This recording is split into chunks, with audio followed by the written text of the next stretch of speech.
and now it's time. So I will share. My name is Frank, and I'm an alcoholic. I wasn't always this pretty. I'm going to share my experience, strength, and hope. My first drunk, I don't know if I come from a family of drunks. I got a brother who's been in the program for 24 years. I had another brother who was in the program for 17 and then decided to drink again. But he's been doing it for a couple of years. He seems to be okay. I don't really talk to him that much. But my first drunk was in 5th grade, and I went over at lunchtime and I was back in Chicago. I was born and raised in Chicago. And I went to a friend's house at lunchtime, David Pfeiffer's house. I'll never forget it. I went in and I opened the refrigerator, and there was a nice big bottle of Mogan David Manischewitz.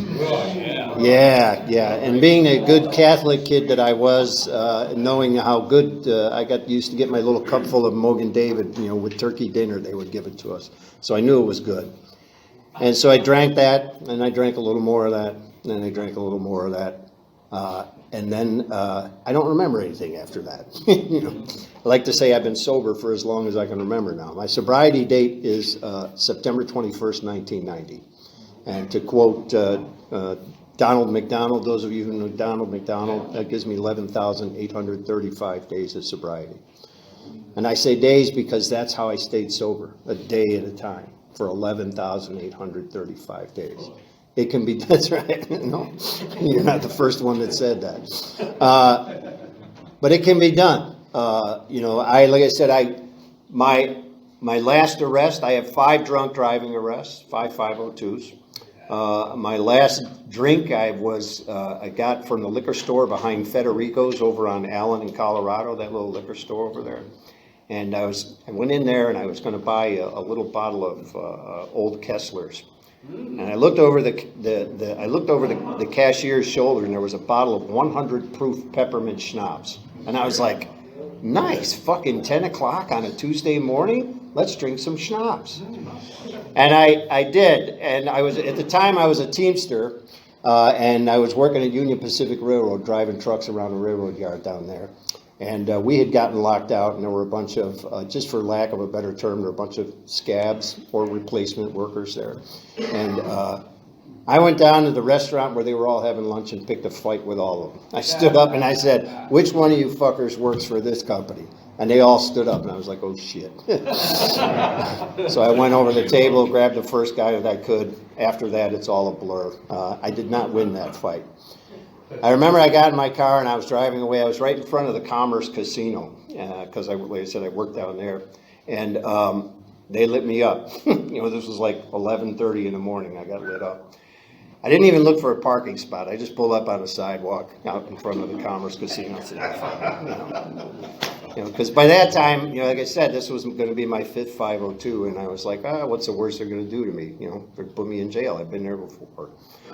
So I spent the night in the East Los Angeles Sheriff's Station, and I had to call my wife. I'd been married for 1 year and a week. My wedding anniversary was September 16th of '89. So a year and 6 days later, I had to call my wife and say, hey, guess where I am? Guess what promise I broke? Guess what I did again that I swore I'd never do? And I said, I need you to come and get me at the East Los Angeles Sheriff's Station. And so she drove from Sierra Madre down to East LA with a friend of hers who was a cop, and I'll never forget him, Bill Valentine, good friend. And I got in the car, and I remember I turned to Bill and I said, Bill, thanks for coming to get me. He was a Pomona cop. And I said, Bill, thanks for coming to get me. And he just looked at me and said, you get 1, Frank. That's it, 1. And that for me was the impetus that I needed to stop drinking. I was in the Navy. I left Chicago. I joined the Navy. I went overseas. I honed my drinking skills over there. And by the time I got back here, I was, full-on alcoholic. I was not a daily drinker. I was a periodic. But when I drank, it was on. When I had that first drink, it was on. I watched a documentary. Somebody talked about how after that first drink, The person that orders the second drink is chemically different than the person that ordered the first drink. Your body chemistry has changed. It's not the same person ordering the second drink. You know, it's like they said, our problem with alcohol is we don't want the second drink, we don't want the third drink, we don't want the fourth drink. We want that first drink over and over again, because that's the feeling that we're chasing, is that feeling when that first drink hits your stomach and starts to get into your brain. And that's what we've chased. And I lost control of it. And like I said, once I had my fifth 502, I figured maybe I have a problem. So I woke up the next morning and I said to my wife, I said, I'm sorry. Of course I said I'm sorry, because I'd said it a million times. You have every right to leave me. And I was telling her, you could leave the house. I'll stay here, you go. Yeah, exactly. And I said, but this time I'm serious. I'm gonna fix this. You know, prior to that, I have one AA sobriety date, but I got 1,000 non-AA sobriety dates. You know, I quit drinking every fucking week. I quit drinking so many times, it's unbelievable. I'd walk back in the bar. Sorry guys, I'm on the wagon. No more drinking for me. I'm done. Less than a week later, I'd be blacked out. You know, waking up next to something that I had no idea how I got where I was. You know, it was rough. And so that day I decided to get help, and I called the central office in AA. I don't even know how I got that number, because that was before the internet.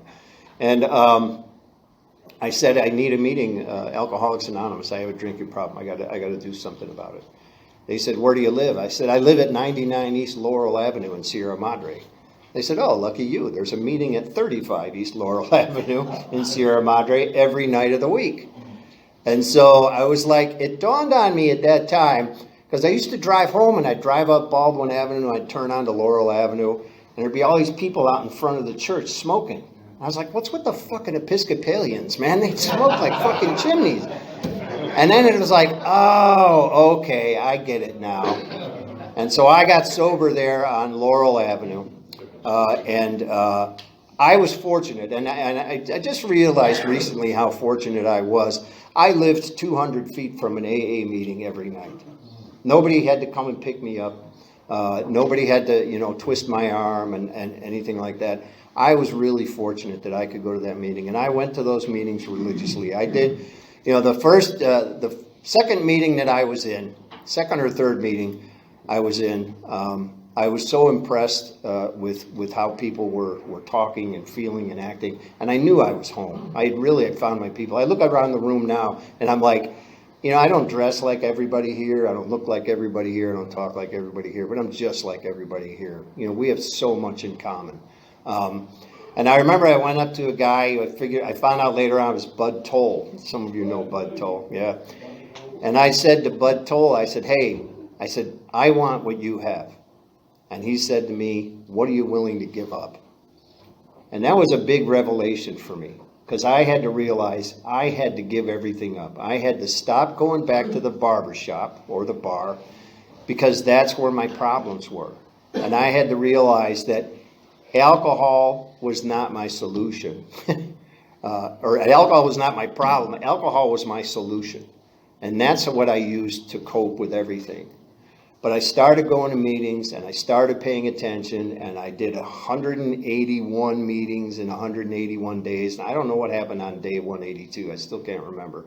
But that's what I did. I did what people told me to do. I did what guys like Bud told me to do, and what John Fleming told me to do, and what Larry Peterson told me to do, which was basically shut your fucking mouth. Nobody cares what you have to say.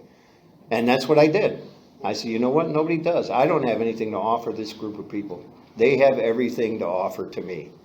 And that's what I did. And I worked the program, and I worked the steps, and I pray every day. I work in downtown Los Angeles, so I have an hour and 20-minute commute every day. And I say the prayers. I say the Serenity Prayer, the 3rd step prayer, the 7th step prayer, the 11th step prayer every day in the car. And that's how I start my day. I say, my Creator, I'm now willing that you should have all of me, good, bad, indifferent, restless, irritable, discontented, lazy, stupid, smart mouth, all of that shit. Please take this shit from me. And I've now started a new thing I do every day. I make sure that I let at least one person cut in front of me on the freeway.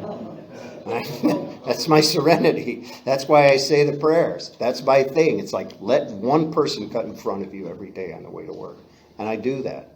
And I've been able to do that for a long time. Like I said, I've stayed sober one day at a time. And to you guys who took chips, newcomer chips, 30-day chips, 60, 90, all of that stuff, I'm so glad that you're here. I'm so glad that you're here because you remind me of how fucking hard it is in the beginning. It's not easy for me to go from, 25 years of sobriety to 26 years of sobriety. It wasn't as much work for me. I just kept doing what I was doing because now I have a toolbox and I know what to do when something bad happens. I know which tool to pull out of my tool belt. You come in here, you're given a toolbox, and you start filling it up with tools and tools that you can use when you're having a problem. Biggest tool being your telephone, picking up the telephone. I've been around a while. I don't have a toolbox anymore. I have a tool shed. I got a whole fucking shitload of tools. And pardon my language. I was a sailor for 3 years, Teamster for 8 years, so I drop a lot of fucking F-bombs. Richard, I see you back there. Judging me.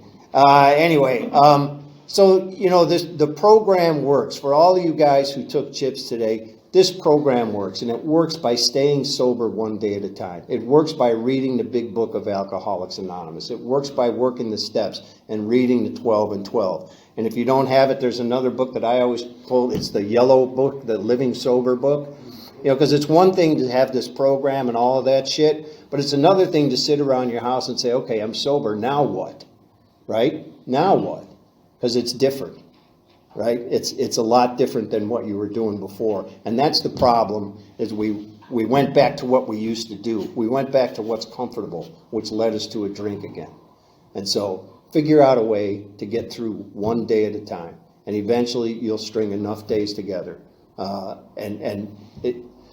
going to steal this from Patrick because I heard it for the first time on Sunday. Patrick said that he had heard it in another meeting, and I just think it's the greatest thing. If God made something better than AA, he kept it for himself, because this is the fucking greatest thing on earth for me. So I love it. And with that, I'm done sharing, and I will now open the meeting for sharing. Okay, no.